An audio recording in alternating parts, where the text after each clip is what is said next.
Hinduism एक ऐसा religion जो इंडिया में जन्मा और उसने इंडिया के कल्चर को निखारा। ये हिंदुइज्म कोई रिलीजन नहीं है, ये एक आइडेंटिटी है इंडियंस की। हिंदुइज्म शब्द का मतलब बहुत सारे लोगों को, वो भी जो खुद हिंदू हैं, उनको भी नहीं पता होता। कुछ लोग बोलते हैं कि ये एक रिलीजन है, मतलब कि ये एक धर्म है, और कुछ बोलते हैं it's a way of life, जीने का तरीका है। तो आखिर क्या है हिंदुइज्म का असली मतलब, आइए जानते हैं। हिंदुइज्म दुनिया का सबसे पुराना रिलीजन है और ये कब चालू हुआ था इसका जवाब तो किसी के पास भी नहीं है, लेकिन ऐसा माना जाता है कि ये 4000 साल पहले इसकी शुरुआत हुई थी। आज के टाइम पे पूरी दुनिया में आपको हिंदूज मिल जाएंगे, लेकिन उनमें से 90% इंडिया से बिलोंग करते हैं। 900 मिलियन फॉलोअर्स के साथ हिंदुइज्म दुनिया का 3rd लार्जेस्ट रिलीजन है। वहीं पे पहले और दूसरे नंबर पे क्रिश्चियन और इस्लाम है। हिंदू शब्द का जन्म नॉर्थ इंडिया की एक नदी इंडस से हुआ था। पुराने जमाने में इस नदी का नाम था सिंधु नदी, और जैसे ही पर्शियंस इंडिया में आए तो उन्होंने उस नदी को बुलाना चालू कर दिया हिंदू नदी, और उस जमीन को बोल दिया गया हिंदुस्तान, और वहां पे रहने वाले लोगों को बोला गया हिंदूज।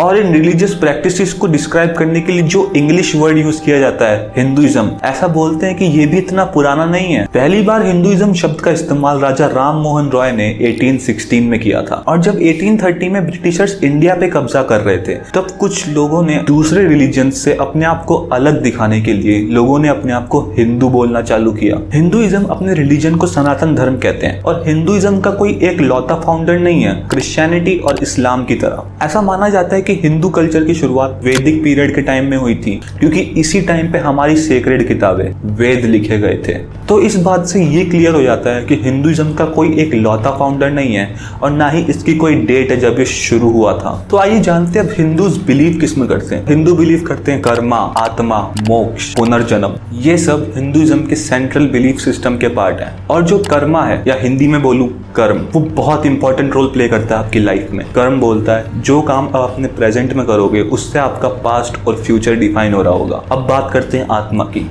हर लिविंग क्रिएचर में एक आत्मा होती है, और हिंदुइज्म कहता है कि हर आत्मा एक गॉड को रिप्रेजेंट करती है, मतलब कि एक भगवान को रिप्रेजेंट कर रही होती है हर एक आत्मा। हिंदुइज्म के 4 लक्ष्य होते हैं, धर्म, अर्थ, कामा और मोक्ष। और जब हमारे चारों लक्ष्य पूरे हो जाते हैं तो हमारा पुनर्जन्म होना बंद हो जाता है, और फिर हमारी आत्मा चली जाती है एक सुप्रीम सोल यानी कि भगवान के पास। हिंदू बिलीव करते हैं एक सुप्रीम बीइंग में, मतलब कि सिर्फ एक ही गॉड है, एक ही परमात्मा है। और वहीं पे ब्राह्मण का कॉन्सेप्ट रिफर करता है फॉर्मलेस गॉड, मतलब कि भगवान की कोई भी फॉर्म नहीं है, वो हर जगह पे प्रेजेंट है, अल्टीमेट रियलिटी, जो भी रियल है। और तीसरा ओमनी प्रेजेंट एनर्जी, एक ऐसी एनर्जी जो हर जगह प्रेजेंट है।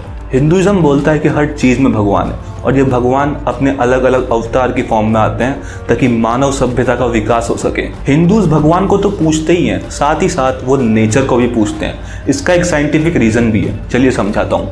हिंदुइज्म में हम बनियन ट्री को पूछते हैं, पता है क्यों? क्योंकि वो 24 घंटे ऑक्सीजन देता है। हम तुलसी प्लांट की भी पूजा करते हैं, पता है क्यों? क्योंकि उसके बहुत सारे मेडिसिनल बेनिफिट्स हैं। और तो और हिंदुइज्म में इंडियन गूसबेरी यानी कि आंवला को भी वर्शिप किया जाता है, जो कि रिच होता है विटामिन सी में। नो डाउट कोविड-19 में हमें इसकी कितनी जरूरत पड़ी थी। हिंदू कल्चर में 3 मेजर भगवान है, Brahma the creator, Vishnu the preserver and Shiva the destroyer. जो ब्रह्मा है वो इस संसार को क्रिएट कर रहे होंगे यानी कि बना रहे होंगे।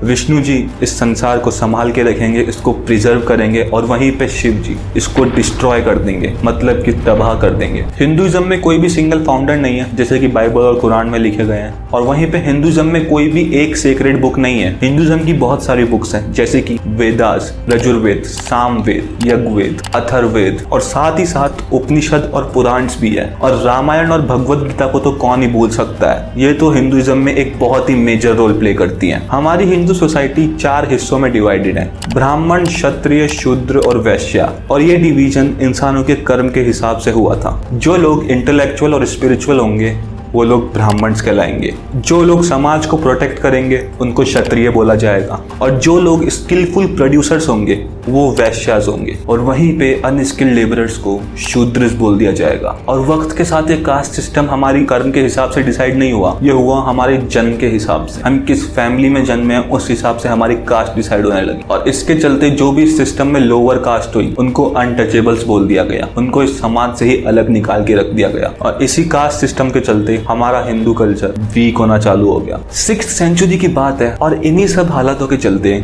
जैनिज्म और बुद्धिज्म पॉपुलर पॉपुलर होने लगे। और एक पॉइंट तो ऐसा भी आया जब जैनिज्म और बुद्धिज्म पूरे इंडिया को डोमिनेट कर रहे थे और हिंदुइज्म खत्म होता हुआ दिखाई दे रहा था। इतना पुराना होने के बावजूद भी हिंदुइज्म आज भी सरवाइव कर रहा है। ऐसा क्यों? क्योंकि हिंदुइज्म में बार बार रिफॉर्मेशन लाए गए और उसको रिवाइव किया गया और धीरे धीरे सब लोग हिंदू ग्रुप का एक पार्ट बन गए। और एक टाइम तो ऐसा भी आया था जब लॉर्ड बुद्ध को विष्णु जी का अवतार बोल दिया गया था। आदि शंकराचार्य ने 8th सेंचुरी में अपनी फिलॉसफी दी जिसको बोला गया अद्वैता फिलॉसफी। और वो फिलॉसफी कहती है कि ब्राह्मण ही सत्य है और बाकी सब उसकी क्रिएशंस है। शंकराचार्य ने हिंदू कल्चर को पूरे इंडिया में पॉपुलराइज किया और वापस हिंदू कल्चर इंडिया को डोमिनेट कर रहा था। और इन्होंने 4 मोनेस्ट्रीज बनाई इंडिया के 4 कॉर्नर्स में, शारदा पीठ श्रृंगेरी, कलिका पीठ द्वारका, ज्योति पीठ बद्रिका आश्रम और गोवर्धन पीठ एट जगन्नाथपुरी। और इन सबको 4 धाम बोला गया हिंदुइज्म में। और बाद में कबीर, नानक, मीराबाई, तुलसीदास जैसे और भी लोग आए